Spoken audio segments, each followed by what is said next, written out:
Hello, Shalom. Welcome back on our journey. We're in Genesis chapter 14. We're reading out the scriptures, 2009. A little recap. Um, Abram and Lot uh, have split up because their herds together are so great the land can't support it, so it's better that they part ways. Plus, there's some strife with the herdsmen, so this will reduce that.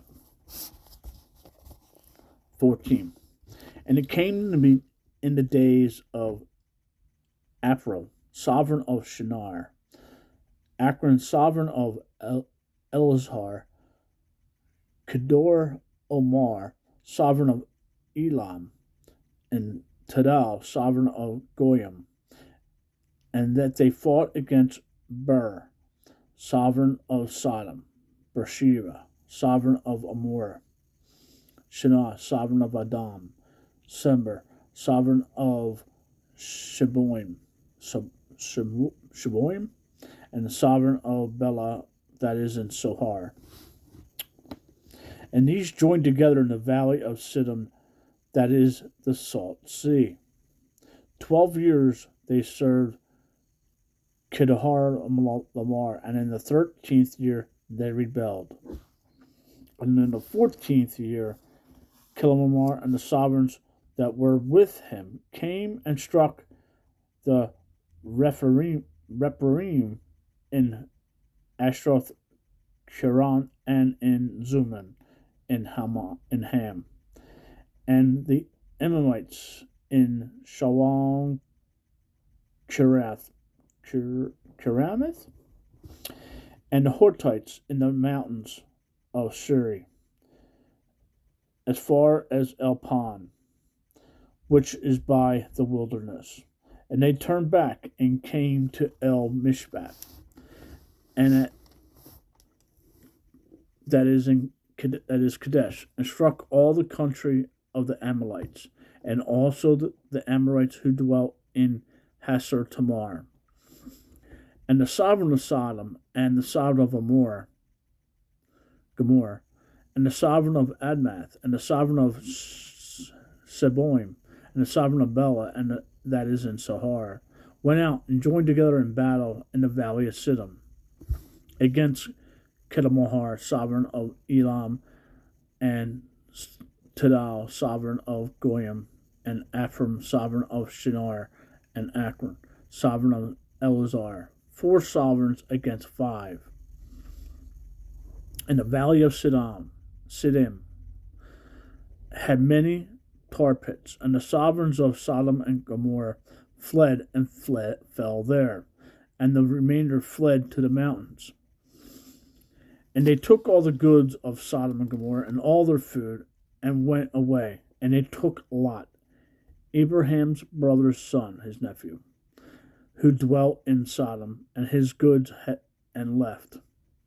And one who escaped came and informed Abram the Hebrew, for he dwelt by the terebinth trees of Merim the Amorite, brother of Eshcol, and brother of Adner.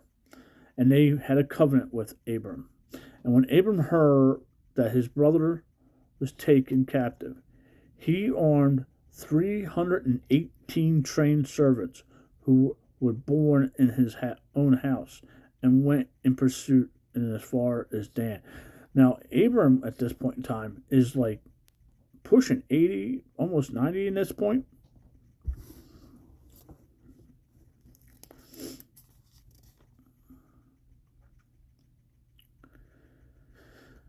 And went pursuit as far as Dan. And he and his servants divided against them by night, and struck them and pursued them, and as far as Hobron, which is on the left of Damascus. So he brought back all the goods, and also brought back his brother Lot and his goods, as well as the women and the people.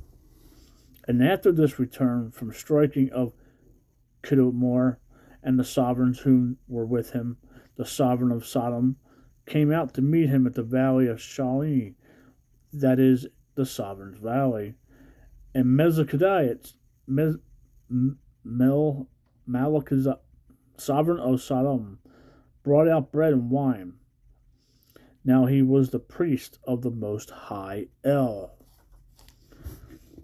I believe that would be Yeshua, Jesus.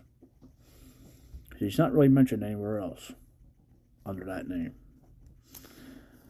And he blessed him and said, Blessed be Abram of the Most High El, professor of the star in heavens. And blessed be the Most High El, who has delivered your enemies into your hand, and gave him a tenth of all. And the sovereign of Sodom said to Abram, Give me the people and take the goods for yourself. But Abram said to the sovereign of Sodom, I have lifted my hand to Yahweh, the Most High El, the professor of the heavens and earth, not to take a thread or a sandal strap or whatever is yours, lest you should say, I have made Abram rich, except only that the young men have eaten, and a portion of these men who went with me, Adner, Eshcol, and Mamre, let them take their portion. It's the end of Genesis 14. Shalom. Make it a great day. Read your Bible and talk to the Bible and talk to the Father.